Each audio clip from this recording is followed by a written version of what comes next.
Moi, je gagne 46 000 francs par mois. J'ai 8 000 francs de chambre à payer par mois. Qu'est-ce que vous voulez que je foute avec ça, hein?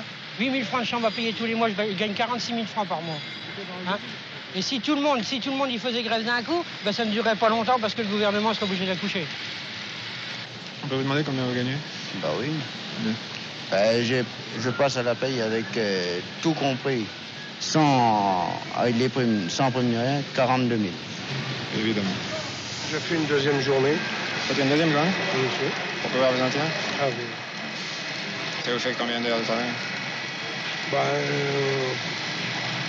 Je fais 8 heures, je fais 7 heures ici et 8 heures pour notre travail.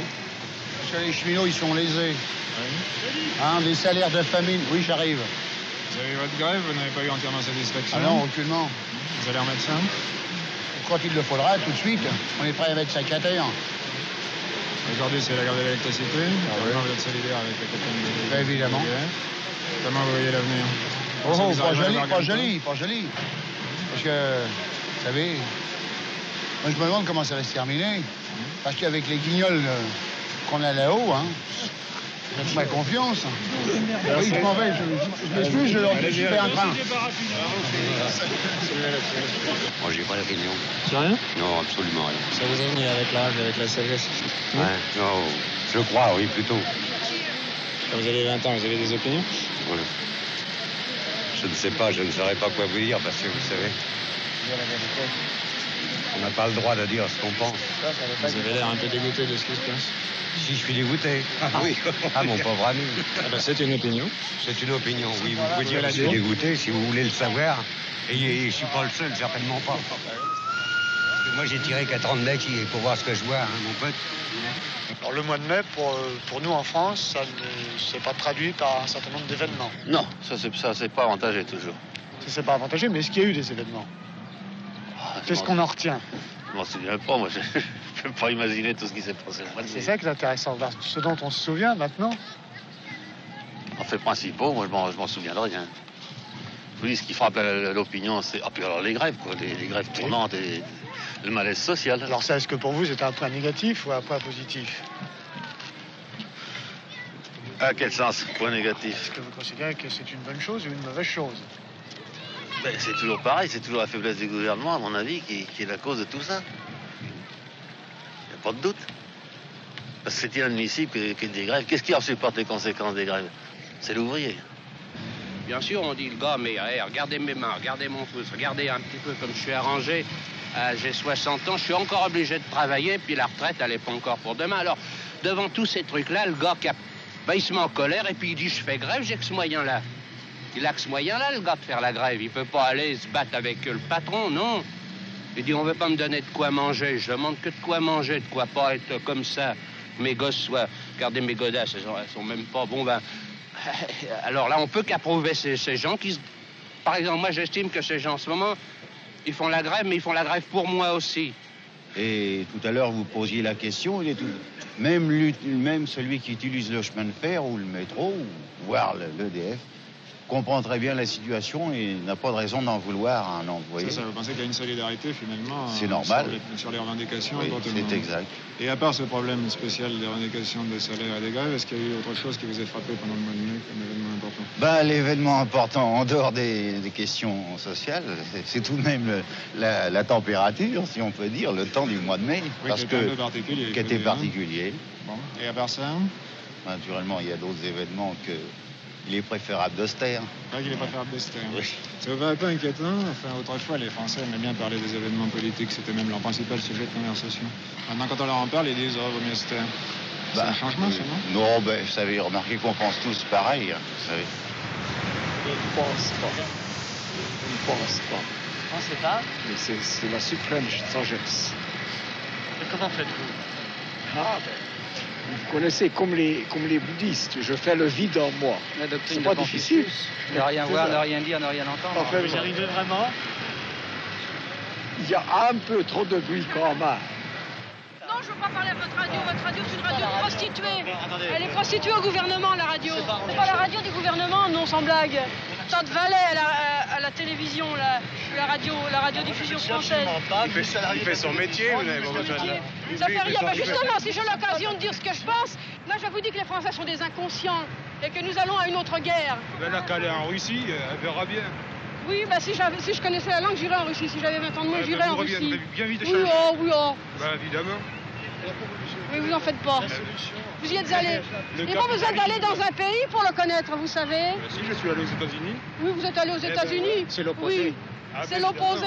Eh, dites donc, qu'il en finisse avec ces analphabètes et ces chômeurs, le Kennedy là-bas. En Russie, c'est pareil, vous êtes allé Oui, en Russie. Non, je ne suis pas allé en Russie. Je n'ai pas besoin d'aller en Russie pour savoir ce qui s'y passe. Et oui, monsieur.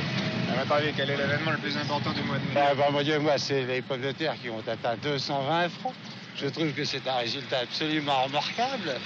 Il y a aussi eu un événement sensationnel. Il y a eu le fait que la radio a annoncé un grand renfort de discours, d'idioterie, disons, qu'aucun vieux ne toucherait plus maintenant moins de 11 000 francs par mois.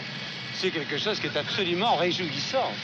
Penser que tous ces vieux vont se mettre à faire des noces épouvantables avec leurs 11 000 francs par mois. Et on a même été jusqu'à annoncer comme une victoire, n'est-ce pas, et un signe de grandeur de la France, que dans 3 ans, il n'y en aurait plus qui auraient moins de 15 000 francs par mois.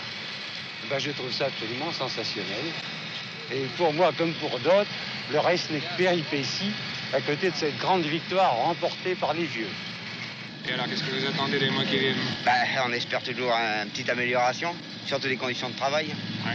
Il me semble que ça serait celui qui peine, qu'on n'ait pas de revoir tous ces grèves-là. Si on pouvait gouverner, c'est prévoir, on dit toujours. Oui. Si on pouvait éviter tous ces machins-là, discuter, quoi. J'ai l'impression qu'on ne prévoit pas tellement, ça, actuellement. L'avenir, ordinairement, pour les gens, c'est un peu comme la ligne d'horizon, vous savez, on ne rejoint jamais. De toute façon, il faut 30 ans pour l'atteindre, et puis au bout de 30 ans, c'est encore 30 ans. C'est nos enfants. Alors qu'en réalité, en ce moment, il se passe une chose extraordinaire, c'est que l'avenir est en avance sur nous. C'est-à-dire, on est en retard, enfin, on est en retard sur l'heure actuelle. Nos rêves sont trop courts pour ce qui existe déjà. Il y a de grosses révolutions qui se préparent par les faits, si vous voulez. Alors qu'on est en train de rêver de loisirs, qu'on est en train de rêver de, je sais pas moi, d'un tas de choses. En réalité, la réalité est déjà au-delà de nos rêves, si vous voulez. Ce que je trouve dramatique, c'est que l'univers s'en rend pas compte. On s'en rend pas compte. Vous avez l'air étonné, là. Oui, parce que vous parlez justement de ce qu'on pourrait faire au sujet des loisirs, au sujet des améliorations. Oui, mais voilà, ça me paraît être de l'avenir, mais pas du tout. Mais voilà justement le drame, c'est qu'à partir du moment où on pense en ces termes-là, on revient très exactement à une organisation des loisirs, c'est-à-dire que les vieux modèles, dans lesquels d'ailleurs les ingénieurs conseillers ont réussi à partir de 1936, à cause même de la nécessité de penser en termes rationnels, les vieux modèles subsistent, enfin, continuent à s'imposer, alors qu'il ne s'agit plus du tout de ça. Enfin, les loisirs, c'est par définition le non-travail. On va penser le non-travail en termes de travail.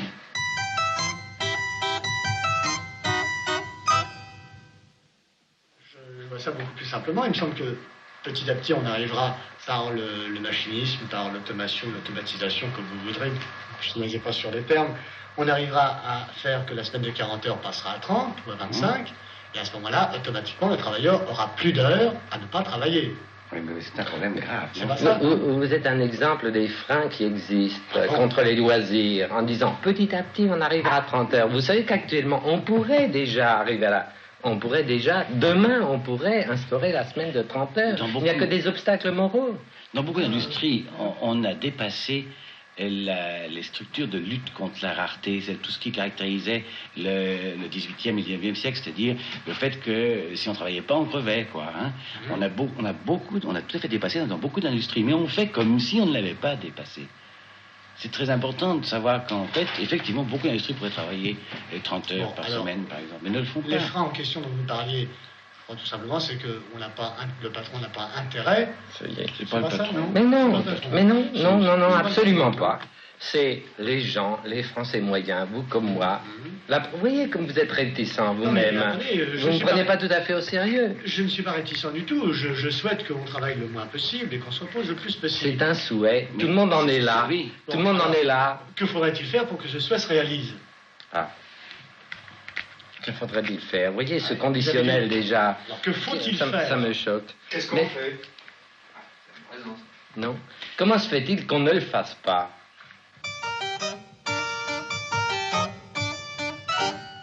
Et ça signifie que vous n'y croyez pas. Si, mais c'est vrai. Je l'imagine. C'est vrai, mon petit père, parce que regardez par la fenêtre, regardez les gens qui travaillent, ce qu'on appelle les gens qui travaillent. Il y a très peu d'ouvriers.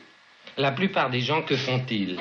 Ce sont des gens qui font des additions, des soustractions, des statistiques, etc. Ce sont des improductifs, enfin des commerçants. Les 3/4 des gens qui prennent le métro, ce sont des gens qui ne travaillent pas de leurs mains, qui travaillent, qui tripotent l'information.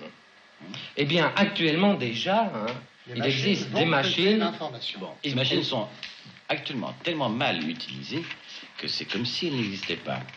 Seulement, elles existent, c'est-à-dire que de plus en plus, quand même, des gens se disent, mais si, on pouvait l'utiliser mieux. Et à chaque fois qu'un pas est fait, c'est effectivement une structure qui croule, c'est-à-dire une inutilité qui se manifeste. Alors, si je comprends bien, d'ici très peu de temps, oui, je crois, ça je crois. Grâce à ces machines, tous les improductifs en question vont se retrouver sans travail. Non, vont se retrouver sans prestige. C'est très différent. Sans prestige ou sans travail? Alors, tout un problème de structure, ou bien on leur inventera du travail, mais de toute manière, ils auront perdu le prestige. Parce que jusqu'ici, ils pouvaient croire à ce qu'ils faisaient, mais ils ne peuvent plus croire à ce qu'ils font à partir du moment où des machines le font mieux qu'eux.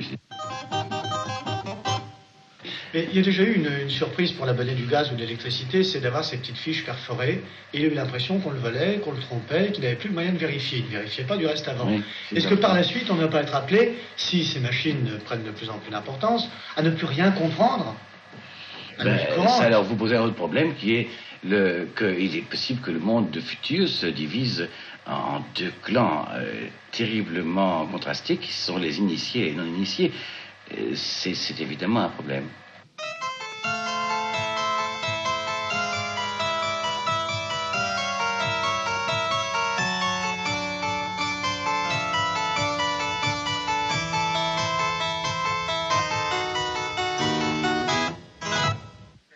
À votre avis, est-ce que tout cela n'est pas lié aux politiques et à l'économique?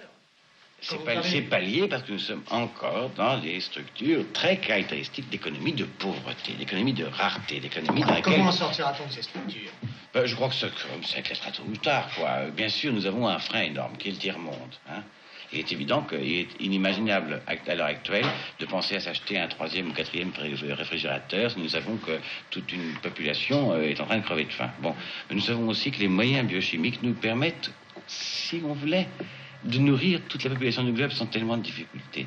Donc, c'est pas un problème technique, c'est bien un problème de conscience. Si vous voulez, la technique, maintenant, permet à l'homme d'être libre. Pourquoi ne veut-il pas être libre? Ça, je peux pas vous répondre, j'en sais rien, à vrai dire. Est-ce que dans la liberté, et l'indépendance en tout cas, il n'y a pas la tentation de l'Occident, c'est-à-dire l'oubli des valeurs africaines au profit de valeurs européennes liées à la civilisation technique? Justement, et puis il y a beaucoup d'Européens et beaucoup de professeurs qui s'appuient sur ce fait, en disant que quand au contact des Africains et des Européens, les Africains ont vu certaines choses qui concrétisent la valeur et le bonheur des Européens. Alors, ils recherchent cela. Par exemple, les frigidaires. Le frigidaire, c'est signe de civilisation. La machine à laver, des choses comme ça. Ça peut être vrai.